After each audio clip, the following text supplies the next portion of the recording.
Breaking tonight after a baffling press conference yesterday in which the president claimed he could not fully weigh in on the VA scandal rocking his administration until an inspector general report is completed.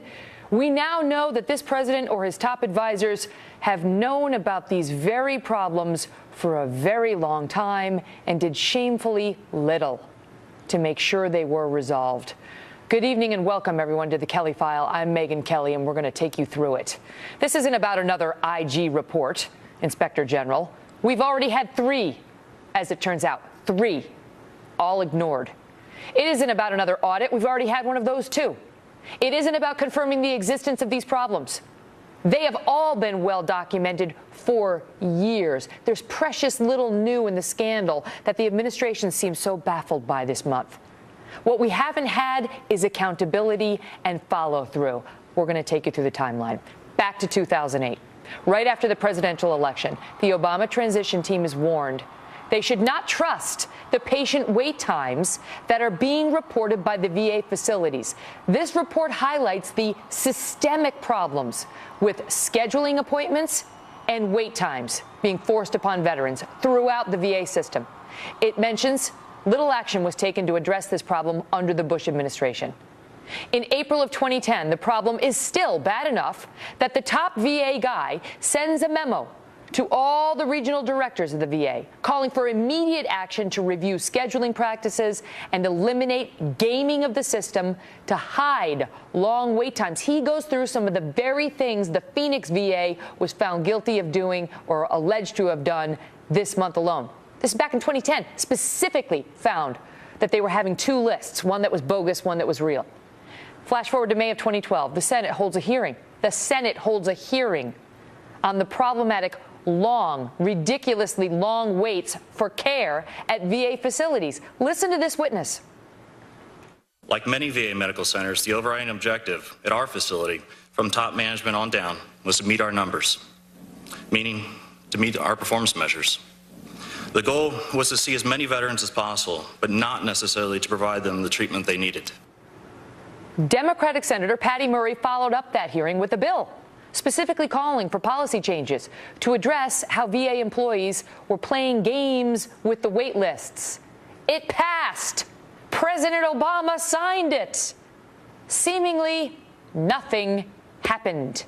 A VA spokesman just said, I never heard about that law. The VA spokesman. 7 months later, another report warning the reported wait times are still unreliable. Do not trust them.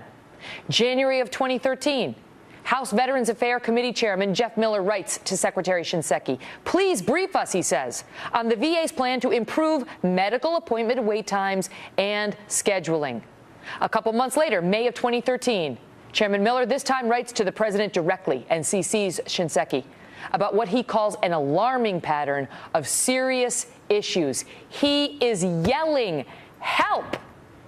Just today, 1 year later, Secretary Shinseki issues a statement talking about how allegations of misconduct have just surfaced over the last several weeks, beginning with Phoenix. What? And the president? When I hear allegations of misconduct, any misconduct, whether it's allegations of VA staff covering up long wait times or cooking the books, I will not stand for it. Not as Commander-in-Chief, but also not as an American. Jeff Miller is a Florida Republican, and he is the chairman of the House Veterans Affairs Committee. As far as I can see, Chairman Miller, you are among a preciously small group of people who has been jumping up and down over the past few years, trying to get somebody to pay attention to you over all of the issues that we've been discussing this week. There's precious little new, is there not? This has been ongoing for years. This has been going on for years, and of course, immediately the Obama administration wants to say this goes all the way back to the Bush administration, and that may be true. But this secretary has been in office now for well over 5 years and has had an opportunity to make a difference, and he hasn't done it, and the agency has continued to grow. The issue of the wait times has been around for a considerable amount of time, but just recently, the deaths have been brought forward, especially in places like South Carolina, Augusta, Georgia, Memphis, Tennessee, where veterans were put on waiting lists and died before they could get the service. But I saw you write to the president a year ago, May of 2013. I read your letter talking about deaths back then due to wait times, addressing failures in management, failures in leadership, failures in oversight, concluding that some of these issues contributed to a suicide of a veteran patient and the overdose deaths of 2 others. You urged the president to weigh in personally, and you told me earlier this month you received no response. When you see the commander-in-chief and General Shinseki come out and act like this is all new to them, and if only they can get the resolution of this latest IG report, then they can finally do something, what is your reaction?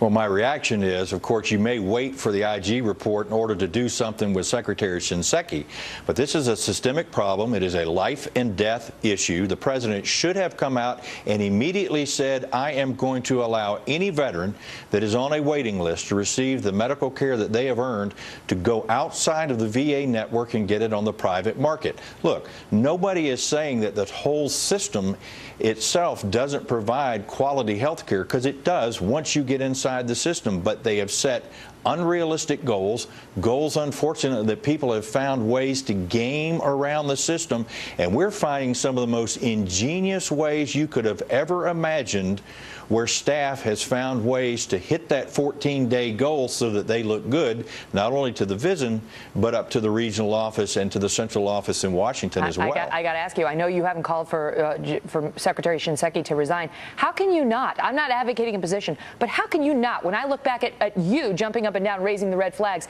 writing to him directly, writing to the president directly, and you outlining veterans' deaths as a result of the failures in this system, how can you not be calling for his resignation? Well, the thing that I've been calling for a number of years now is transparency and accountability. But that's not an answer. That's not an answer. Look, getting rid of Secretary Shinseki is not going to solve the problem. There is a serious systemic problem within the Department of Veterans Affairs. Taking the head of the agency and removing him may be a one-day story, but you still are going to have veterans out there that are not receiving the health care that they have earned. This is so much worse than it first looked. The Phoenix situation was just the straw that broke the camel's back, but this thing has been around for years, and to your credit, you have been jumping up and down about it. Chairman Miller, thanks for being here. Thank you, Megan. So again, this week, Congress took another run at trying to fix some of these problems at the VA, trying to allow for greater accountability by allowing firings to be a little bit easier. The House yesterday passed the VA Management Accountability Act by a wide margin, a bill the White House has not said it will sign, and one that Secretary Shinseki said he opposed. And when the Senate today took up a similar bill, this from Senator Rubio, Democrat Bernie Sanders killed it, blaming the fact that he hadn't read it. As the senator from Florida knows, we have not held a hearing on this legislation. And some of us are old-fashioned enough to know that maybe folks in the Senate might want to know what is in the bill before we voted on it. Independent Bernie Sanders, I should have said. So he raises a good point. You need to read it. Fair concern, Senator. But this entire bill is only 3 pages long. 3 pages. So busy, Senator Sanders, so busy, you can't read the 3 pages. Mark Thiessen is a fellow at the American Enterprise Institute. Mark, if the disingenuousness reeks. Yeah, absolutely. And I wish you had told Speaker Pelosi that we ought to read bills before we pass them. That would have been helpful in Obamacare. This was just 3 pages. Not really. It's only 2.5, really, if you look at it. Exactly. I mean, this is ridiculous. Look, what Senator Sanders is doing is he is doing the bidding of the public worker unions. What this comes down to, this is about one thing. It's about money. It's about public worker union money. The fact is there are civil service regulations in place that are so strict that it's virtually impossible to fire a career employee even if of they the senior stink. executive service.